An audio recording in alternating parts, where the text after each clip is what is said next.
Hi, I'm Dr. Victor Forys. This is my blog, Plays to Run. What type of propaganda, what type of public relations, what type of commercials, who's going to run what plays. We've been through the primaries. Romney won. Obviously, Obama didn't have a challenger, although historically that's not always been true. When Jimmy Carter ran, he did have a challenger. He was challenged by the late Senator Edward Kennedy, and Kennedy crashed and burned, did not get the nomination. Mr. Carter did. He was not elected to a second term. So instead, we got Mr. Reagan, I believe, and Reaganomics. So that was an interesting chapter in American history.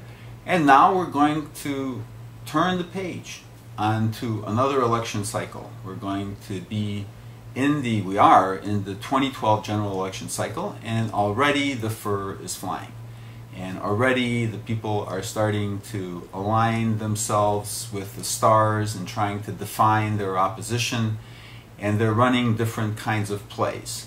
They're putting up trial balloons, they're doing opposition definition, they're using proxies, they're doing all kinds of they're using all kinds of media techniques to influence you, the voter, who is eventually going to determine which one of these two gentlemen, whether it's going to be our next president is going to be Mr. Obama, our current president, or whether Mr. Romney, who is the opposition right now, will become our next president.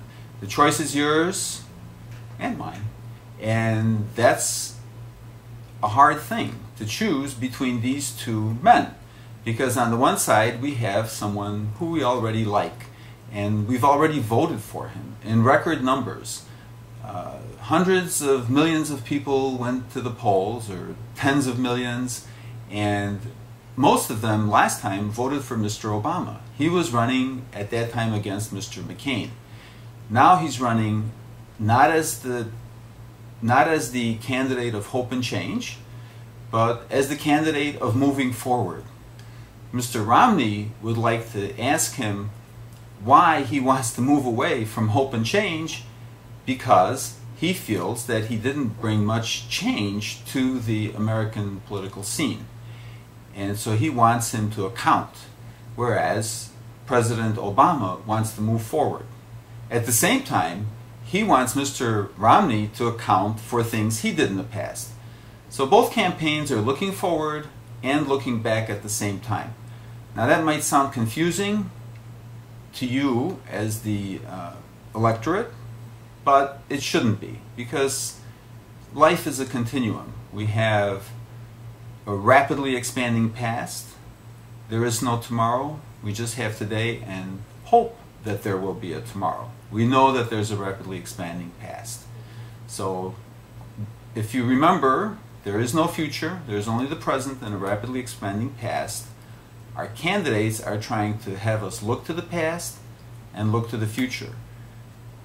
However, we need to look at what's going on today so that we can make our minds up about what we're going to do in the future if we're so lucky as to have it to come. The past is not irrelevant, it's rapidly expanding, and it's there for us to look at. But history may or may not repeat itself, because history, by and large, does not repeat itself.